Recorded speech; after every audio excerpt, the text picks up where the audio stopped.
Angsten i en beskidt handkat kommer lydløst og sætter sig på skuldrene. Når den uden varsel slår køerne i, lammes kroppen, og der er kun én tanke tilbage.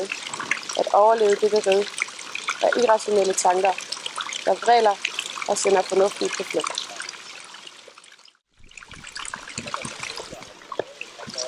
Jeg står her foran Alspigen i Sønderborg. Og denne skulptur, som er kreeret af Adam Fischer i 1951, har sandelig set og hørt lidt af hvert. Der er sikkert til flere digte og sikkert til flere romaner. Men hun er jo ikke digter, hun er jo en skulptur. Til gengæld skal du i dag møde Bettina Skrupeltrang, som har skrevet den her fremragende digtsamling. Jeg er ikke ligeglad. Jeg er bare ikke glad. Fremragende skade. Vi skal lige møde Bettina om et øjeblik i udsendelsen. Vi skal møde en mand, der hedder Thorsten Krantz, som har skrevet 2 fremragende spændingsromaner. Her står jeg med den ene. Hvad han dog ikke ved om, hvad der foregår fiktivt og i virkeligheden omkring det at være actionhelt, det må guderne vide. Vi skal tale med Thorsten Krantz om at blive inspireret. Vi skal tale med Bettina Skrupeltrang om at blive inspireret om det at udgive digte og endda få succes med det. Tillader du. Mit navn er Allan Brækling. Velkommen til Sønderjyde.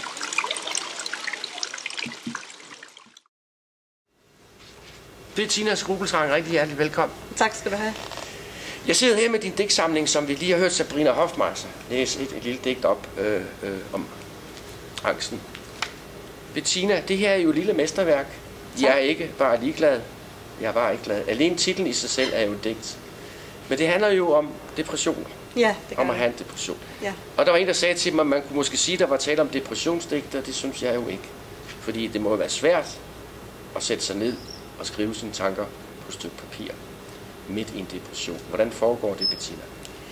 Ja, det foregik på den måde, at jeg har altid skrevet, og det blev jeg jo ved med, selvom jeg var syg. Og jeg skrev alle mulige noter ned. Det kunne være på bagsiden af en bong, og det kunne være i små kladehæfter, og det kunne være alle mulige steder.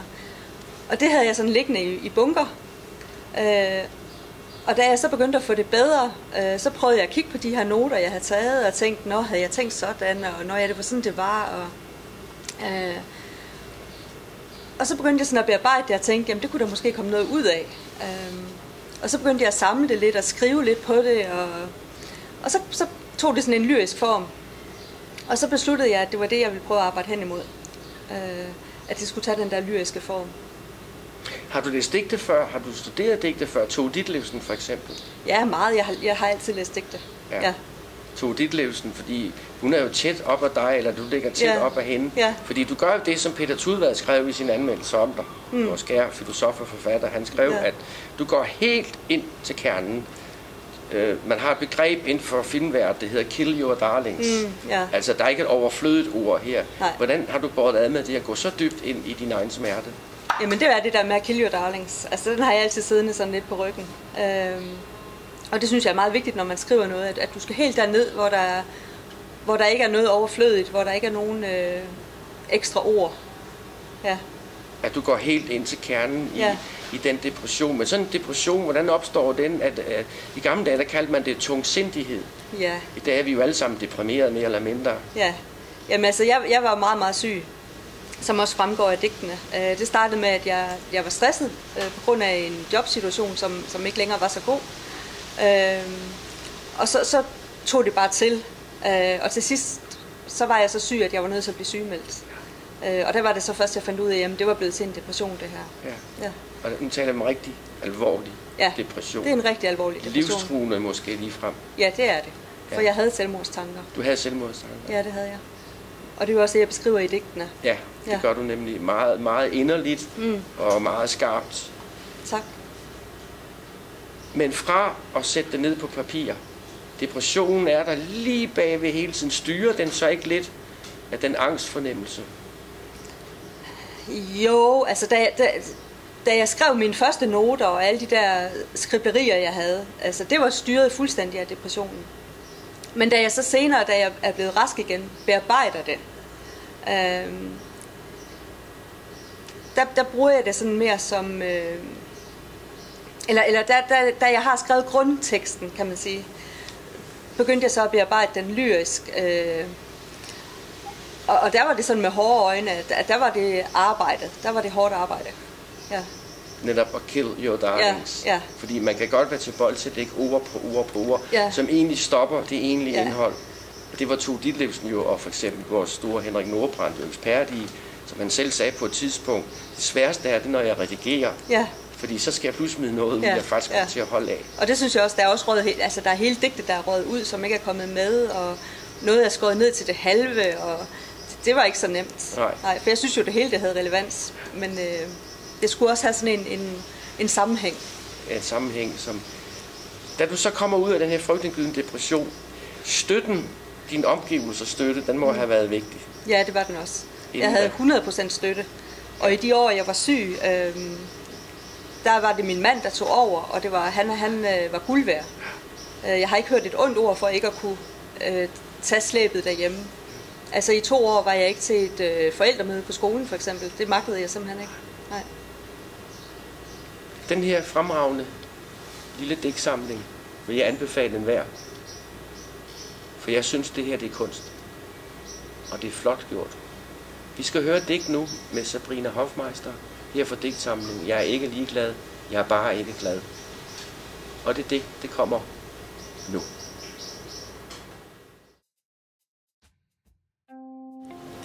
Pludselig en morgen træsker jeg ikke. Ryggen er rank. Skridtene spændstige. Mine øjne blinker. Kan igen anskue verden. I glimt med latter i stemmen. Holder vejret. Holder det. Er det 1 skridt frem og 2 tilbage? Tør ikke love noget. Havde ellers forlidet mig med tanken om, at nu var det slut. Mit liv. Men nu bærer benene igen. 1 skridt ad gangen, får jeg fod på livet.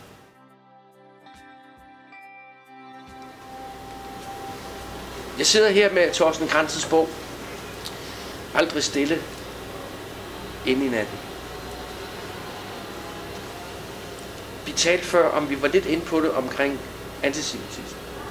Der var sådan en snært af religiøsitet, synes jeg, over Thomas Ferve af dine bøger. Der ligger noget hele tiden og lurer, og det synes jeg også, det gør hos dig. En forbundethed til virkeligheden, men også til det religiøse. Kan du tale frit? Kun Gud kan høre mig, og ham har jeg ingen hemmeligheder for, siger Signor de Cannavaro. Hvad? Signor de Cannavaro. Hvem er han? Han er en tidligere chef for det italienske militære efterretningstjeneste. Og han er dybest set den person, som vores hovedperson Thomas Forel ville kunne, hvis det var sådan, kaldes for sin far. Han har dybest set været hans mentor fra en tidlig opvækst der, indtil han blev en voksen mand. Og han er opvokset i et katolsk miljø, og har altid været en anførselstegn god katolik, men er også blevet præsenteret for livets moralske dilemmaer hen ad vejen. Det gør man jo, hvis man arbejder i efterretningstjenestens, om jeg så må sige, hellige navn. Og det er selvfølgelig også den ånd, som vores hovedperson han er opvokset i. Bettina, har du hemmeligheder? Nej. Fik du det hele med her? Ja, det synes jeg faktisk, jeg gjorde. Ja. I hvert fald det, som kan være væsentligt for andre mennesker at læse om. Og jeg synes nemlig, at ærligheden det var meget vigtig med det emne, jeg gerne vil have ud. Fordi jeg vil gerne vise, at andre mennesker, der måske står og er lige så syge og er i en lige så dybt hul, som jeg var, at man kan rent faktisk godt blive rask, og man kan få det godt igen. Og det er faktisk dit budskab. Ja. Man kan få det godt igen. Ja, det er det. Og at selvom det ser sortest ud, så er der altså håb. Ja. Er det et religiøst håb? Ligger der nogle religiøse undertoner? Nej, det synes jeg faktisk ikke, der gør. Det gør der hos Thomas Ferle. Ja. Du sidder her med en digtsamling, hvor vi er helt skåret ind til benet, hvor al giften er fjernet, og du udtrykker dig fuldstændig klar, og har stadigvæk både prosa og poesi med dig. Og så har vi til gengæld dig, Thorsten, skriver en fiktionsroman med så mange lag i, så man tror, at det er løgn. Fordi man får sandelig noget for sine penge her, sidemæssigt og indholdsmæssigt.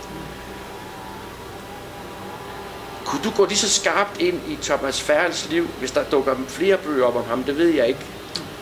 Kunne du gå lige så skarpt og skære helt ind til benet med Thomas Ferles fremtidige liv? Nej, det tror jeg simpelthen ikke kunne. Det vil blive for kompleks en opgave. Det vil jeg ikke evne. Jeg vil ikke magte det simpelthen. Det vil blive for stor en opgave for mig, tror jeg. Jeg hørte engang en klog mand sige, at der er ingen ateister i skyttegraven. Og det er blevet lidt ved mig, kan man sige også, fordi vi kan altid diskutere religiøsitet og teologi og filosofi og så videre, så videre. Det er diskussioner, som jeg aldrig bliver træt af eller ked af at deltage i overhovedet, vel. Men enhver synger med sit næb, som man siger om fuglen, ikke? Og det må også være enhver sin egen tro et eller andet sted, ikke? Også, ikke? Hvor langt, og hvordan ser du tingene, og hvordan hænger det sammen for dig også? Og jeg mener da, at når tingene begynder at nå op på det niveau, hvor det bliver sådan metafysiske, så bliver de meget komplekse at have med at gøre et eller andet sted.